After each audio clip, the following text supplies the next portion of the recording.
कहते हैं कि इंसान डर से भाग सकता है, लेकिन उस सच्चाई से नहीं जो उसकी परछाई बनकर उसके पीछे चलती रहती है।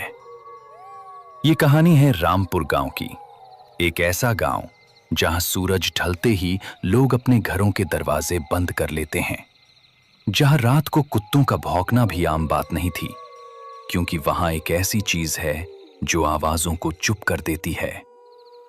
गांव के बुजुर्ग बताते हैं कि रामपुर गांव के बाहर जो जंगल के पास शमशान घाटी है, उस शमशान घाटी में सालों पहले कुछ ऐसा हुआ था जिसके बाद उस शमशान घाटी के रास्ते से गुजरने वाले कई लोग कभी वापस नहीं लौटे। आज भी रात होने पर उस शमशान घाटी से किसी औरत के रोने की आवाज आती है और हवा में किसी जली हुई लकड़ी की बदबू हवा में फैल जाती है। लोगों का कहना है कि वो कोई इंसान नहीं, बल्कि एक परछाई है जो इंसान की शक्ल तो ले लेती है, पर उसके पीछे न कोई कदमों की आवाज होती है, न ही उसकी सांस होती है। रामपुर गांव वाले आज भी उस शमशान घाटी का नाम लेने से भी डरते हैं, क्योंकि जो उस शमशान घाटी का नाम लेता है वो उसके साए में आ जाता है। और हमारी कहानी शुरू होती है उसी रात से, जब तीन दोस्तों ने सारी चेतावनियों को अनदेखा करके उस शमशान घाटी में कदम रख दिया। कहानी शुरू से शुरू करते हैं। रामपुर गांव में एक सावकार भानु प्रसाद रहता था। वो एक लकड़ी बेचने वाला काम करता था। रात को जंगल से लकड़ी काट के बाजार में बेचता था। अबे ओए मुनीम, मन ने बतायो जंगल से लकड़ी लोड हो गई क्या?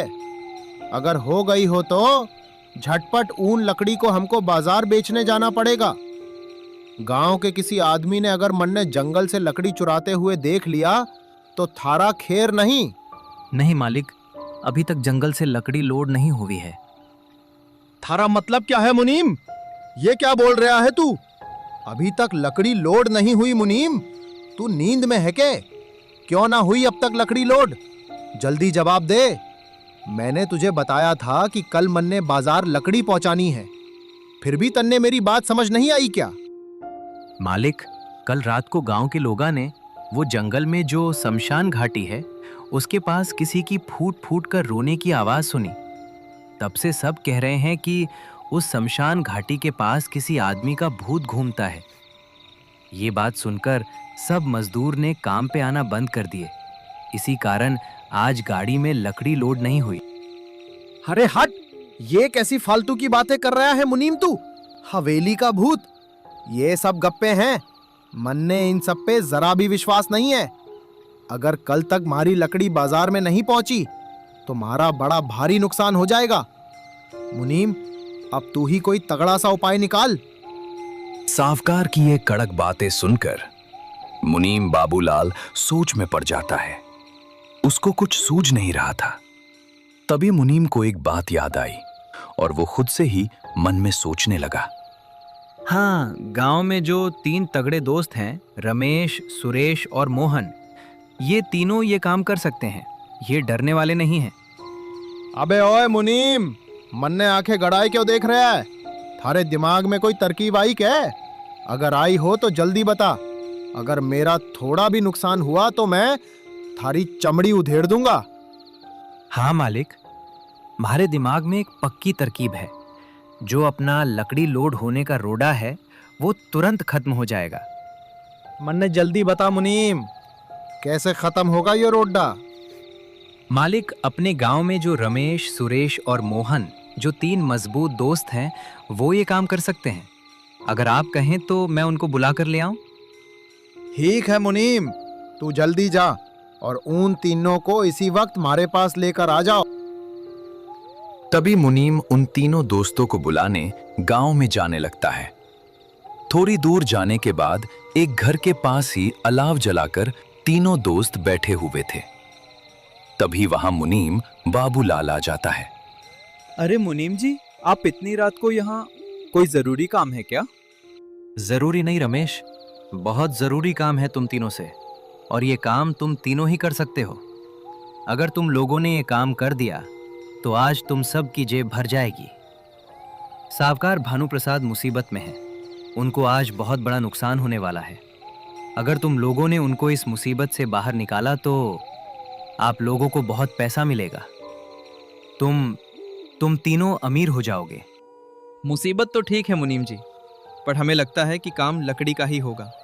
और हम सब जानते हैं कि आजकल जंगल में क्या हो रहा है।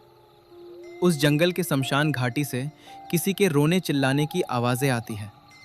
कौन जाएगा उधर? सुरेश, डरपोक मत बन। मुनीम जी, आप साफ साफ बताइए, कितना पैसा मिलेगा और हमें क्या करना होगा? तुम लोगों को जंगल जाके गाड़ी में लकड़ी लोड करनी है। तुम लोग पैसे की फिक्र मत करो। मोहन, ये काम करने पे तुम लोगों को दुगना पैसा मिलेगा। पर काम आज रात ही करना होगा ताकि सुबह लकड़ी की गाड़ी बाजार निकल जाए। लकड़ी काटी हुई रखी है, बस लोड करनी है। और हाँ, काम जंगल के अंदर नहीं बल्कि शमशान घाटी के पास से गुजरने वाले कच्चे रास्ते पर करना है। वहां कोई नहीं आएगा। मुनीम जी, आप क्या पागल हो गए हो क्या? शमशान घाटी के पास, वो भी रात को? उस रास्ते से लोग भी जाने से डरते हैं और आप हमें उस शमशान घाटी के रास्ते से जाने के लिए बोल रहे हो। इसीलिए तो तुम जैसे बहादुरों की जरूरत है। अब जल्दी उठो, सावकार इंतजार कर रहे हैं। मुनीम जी, काम तो कर देंगे हम, लेकिन सबसे पहले मुझको मेरे घर जाके मेरी पत्नी सुरेखा को बताना पड़ेगा कि मैं जंगल जा रहा हूँ। ठीक है मोहन, अभी तुम्हारे घर चलते हैं। हम लोग बाहर खड़े होकर तुम्हारा इंतजार करेंगे। तब तक तुम तुम्हारे पत्नी को पूछ के आ जाना। उसके बाद मुनीम और 3 दोस्त मोहन के घर जाने लगते हैं। तुम लोग यही बाहर मेरा इंतजार करो, मैं जल्दी सुरेखा से जंगल जाने के लिए बोल के आता हूँ। तभी मोहन घर के अंदर आ जाता है। घर में मोहन की पत्नी मोहन का इंतजार करते हुए खिड़की के पास बैठी थी। मोहन, तुमको कितनी बार कहा है कि रात होने पर घर के बाहर मत घुमा करो। तुमको पता नहीं क्या कुछ दिन से उस जंगल के शमशान घाटी से अजीबोगरीब आवाजें आती है, लेकिन तुम मेरी बात नहीं मानते। अरे वो सुरेखा, तुम भी ना जे गांव के लोगों की कहीं सुनाई बातों पे विश्वास कर लेती हो। ऐसा कुछ नहीं होता, ये सब फालतू की बातें हैं। और हाँ, एक बात और, मैं जंगल जा रहा हूँ। सावकार की लकड़ियाँ गाड़ी में लोड करनी है, तो तुम खाना खा लेना। ये क्या कह रहे हो मोहन? मुझे जिस बात का डर था वही बात तुम कह रहे हो?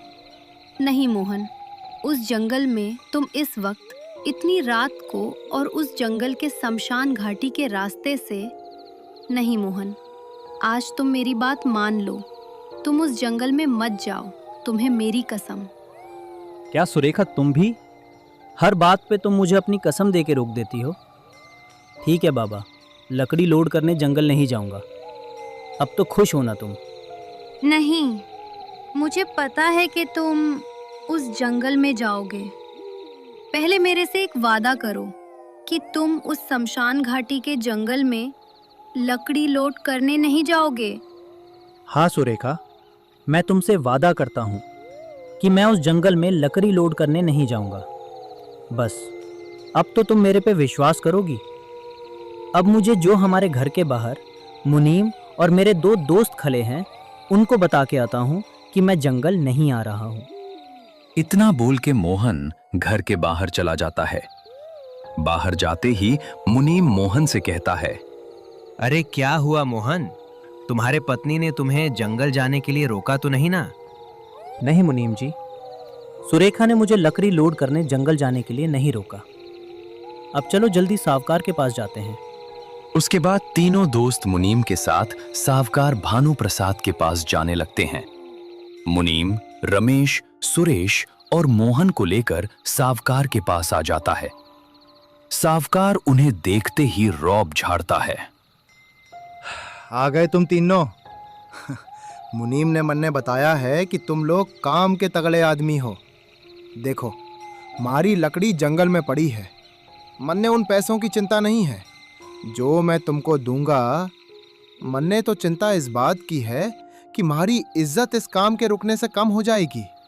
मन ने लग रहा है तुम तीनों मन ने धोखा नहीं दोगे। तुम तीनों पर मेरा 100% भरोसा है। साहूकार जी, आप बेफिक्र हो जाइए। हम आपका काम तो कर देंगे, पर हमें पता है कि कहाँ काम करना है। रात को शमशान घाटी की तरफ। ये आसान नहीं होगा। अरे तुम लोग भी ना, शमशान घाटी की बातें, ये सब इस गांव के बुड्ढों की फालतू की बातें हैं। मन्ने थारी सब बात पतो है। तुम सब जवान हो, डरते क्यों हो? तुम लोग रस्सी ले जाओ, जंगल की कच्ची पगडंडी से जाना। शमशान घाटी की पक्की सीमा के बाहर ही गाड़ी में लकड़ी लोड करनी है। वहां कोई भूत भूत नहीं आता। जल्दी जाओ और लकड़ी लोड करके शमशान घाटी की पक्की सीमा के बाहर ही गाड़ी में लकड़ी लोड करनी है। वहां कोई भूत भूत नहीं आता। जल्दी जाओ और लकड़ी लोड करके सुबह तक हमारे गोडाउन पे पहुंचा दो। मालिक, पर हम दो लोग, मतलब मैं और रमेश, हम बहुत डरते हैं। अगर हम लोगों को कुछ हुआ तो। चुप कर सुरेश, कुछ नहीं होगा हम लोगों को। सावकार जी, आप फिक्र मत कीजिए, हम सुबह तक लकड़ी पहुंचा देंगे। मोहन, तू पैसों की चिंता मत कर। काम पूरा हुआ तो थारे को दुगने पैसे मिलेंगे। मन्ने थारे पे पूरा विश्वास है। अब जल्दी जाओ और यो काम झटपट करके आवो। मन्ने कल सुबह कोई रोड़ा नहीं चाहिए। तभी तीनों दोस्त डर और लालच के बीच फंसकर अपने हाथ मोटी रस्सी लेकर अपनी अपनी पत्नियों को समझाकर वे रात के घने अंधेरे में शमशान घाटी के रास्ते की ओर निकल पड़ते हैं। रात के लगभग 10 बज रहे थे। तीनों दोस्त कच्चे रास्ते पर चल रहे थे। अरे यार रमेश, मुझे यहीं से घर वापस जाना है। मुझे ये रास्ता और यहाँ की हवा अच्छी नहीं लग रही। इतनी बदबू और ये कैसा सन्नाटा है। शांत हो जाओ सुरेश, हमें बस जल्दी से शमशान घाटी का हिस्सा पार करके आगे जंगल में पहुंचना है। अपने ऊपर डर को हावी मत होने दे। हाँ सुरेश, हमें यहाँ रुकना नहीं है। लकड़ी का ढेर बस शमशान की पक्की सीमा पार करते ही मिल जाएगा। हम शमशान घाटी के सीमा के अंदर नहीं जाएंगे। जैसे ही वे शमशान घाटी के ज्यादा करीब पहुंचे, वातावरण में अचानक बदलाव आने लगा। ठंड अचानक बढ़ने लगी। तभी उन्हें पहली डरावनी आहट सुनाई दी। अचानक उनके सिर के ठीक ऊपर से बिना हवा के चमगादड़ों के जैसे तेज फड़फड़ाहट जैसी आवाज गुजरी, लेकिन वहां कोई भी नहीं था। तीनों घबराकर आगे बढ़ने लगते हैं और आखिरकार शमशान घाटी की सीमा को पार करते ही उन्हें जंगल के अंदर एक जगह लकड़ियों का ढेर दिखाई दिया। अब वे शमशान घाटी से कुछ दूर जंगल के अंदर आ गए थे, जहां उन्हें काम करना था। तीनों लकड़ी लोड करने के लिए रुकते हैं। तभी उन्हें उनके पीछे से भयानक आवाज सुनाई देती है। ये आवाज रोने या चीखने की नहीं थी, बल्कि शमशान घाटी की तरफ से सूखी हड्डियों के आपस में टकराने जैसी थी। एक धीमी, कर्कश खड़खड़ की आवाज शमशान घाटी की तरफ से आती हुई उन्हें महसूस होती है। ये आवाज धीरे धीरे उनके पास आने लगती है। अरे, ये कैसी आवाज़ है? जैसे कोई चीज़ हिल रही हो। कोई नहीं होगा, तुम लोग सिर्फ काम पर ध्यान दो।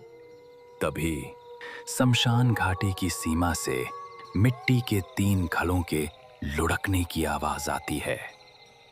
घड़े लुढ़कते हुए सीमा के ठीक बाहर, जहां वे खड़े थे, आकर रुक जाते हैं। रमेश, ये किसी जानवर की आवाज़ नहीं है।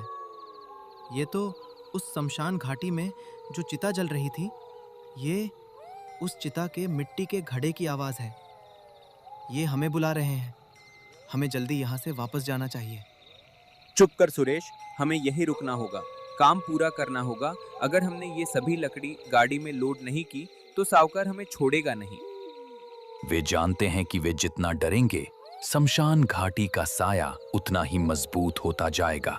उतने में ही उनको शमशान घाटी से भयानक भयानक जोर से चिल्लाते हुए आवाजें आनी शुरू हो गईं। ऐसा लगता था कि उनको कोई बुला रहा हो। अरे यार, तुम लोग उधर मत देखो। रमेश, वो कोई भूखी चीज़ होगी जो चिल्ला रही है। उसे बस एक लकड़ी दे देते हैं, इंसानियत के नाते। नहीं मोहन, तुम पागल हो गए हो। ये शमशान घाटी का माया जाल है जो हमें अपने ओर बुला रहा है। मुनीम ने हमें कहा था कि सीमा पार नहीं करनी। ये आवाज हमें अपनी ओर खींच रही है। लेकिन मोहन लालच और दया के मिश्रण में दोनों को अनदेखा करके लकड़ी लेकर शमशान घाटी की तरफ जाने लगता है। उसे ये लग रहा था कि वहां कोई भूखा जानवर दर्द से चिल्ला रहा हो। जैसे ही मोहन ने सीमा पार की, गुर्राहट की आवाज अचानक भयानक, कर्कश और जोरदार हंसी में बदल गई। एक भयानक हंसी की आवाज पूरे शमशान घाटी में गूंज रही थी। ये हंसी विजय की थी, जो कुछ दिन पहले इसी शमशान घाटी के रास्ते से आ रहा था और वो इसी शमशान घाटी का होके रह गया। अचानक मोहन के पीछे की हवा घनी हो जाती है और एक काली लंबी परछाई तेजी से मोहन को पकड़ लेती है। मोहन चिल्लाने लगा, रमेश को और सुरेश को आवाज देने लगा। बचाव रमेश, बचाव सुरेश, किसी ने मुझे पकड़ लिया है, जल्दी मुझे इससे छुड़ाओ। शमशान घाटी की तरफ से मोहन की चिल्लाने की आवाजें सुनकर दोनों डर जाते हैं। भागो सुरेश, हम मोहन को नहीं बचा सकते। हमने इतना समझाया उसे, फिर भी मोहन उस शमशान घाटी के सीमा की तरफ गया। उसने शमशान घाटी की सीमा पार कर दी। वह अब शमशान घाटी का हिस्सा बन गया है। रमेश और सुरेश जान बचाकर वहां से भाग निकलते हैं। अगली सुबह गांव में हड़कंप मच जाता है। मुनीम और सावकार इस घटना के डर से मुखिया हरिराम के पास जाते हैं। सावकार भानु प्रसाद, तुम गैर कानूनी ढंग से जंगल से आधी रात को लकड़ी चुराते हो और तुमने इन 3 लड़कों को इतनी रात को उस जंगल की शमशान घाटी के रास्ते से भेजा। हाँ, अब तुम्हारा लालच एक और जिंदगी ले गया। मुखिया जी, लेकिन हमें नहीं पता था कि मोहन ने उस शमशान घाटी की सीमा पार कर दी है। अगर मोहन शमशान घाटी की सीमा पार नहीं करता तो मोहन आज जिंदा होता। ये उसकी गलती है मुखिया जी, हमारी नहीं। उस दिन के बाद रामपुर गांव सन्नाटे की छांव में जी रहा था। तब से गांव में रात को सन्नाटा बना रहता था। उसके बाद कोई भी गांव का इंसान उस शमशान घाटी के रास्ते से नहीं जाता और गांव के लोगों ने उस लालची सावकार और मुनीम को रामपुर गांव से धक्के मार के गांव के बाहर निकाल दिया। लेकिन आज भी अमावस की रात को शमशान घाटी के पास सूखी हड्डियों के आपस में टकराने जैसी आवाज आती है, जैसे शमशान घाटी से कोई बुला रहा हो। दोस्तों, कैसी लगी आपको ये कहानी? अगर अच्छी लगी हो तो इस चैनल को सब्सक्राइब और इस वीडियो को लाइक कर देना, ताकि ऐसी ही भूतिया हॉरर हिंदी कहानी मैं आपके लिए लाता रहूंगा। थैंक यू सो मच दोस्तों, watching for my video for भूतिया टून वाला।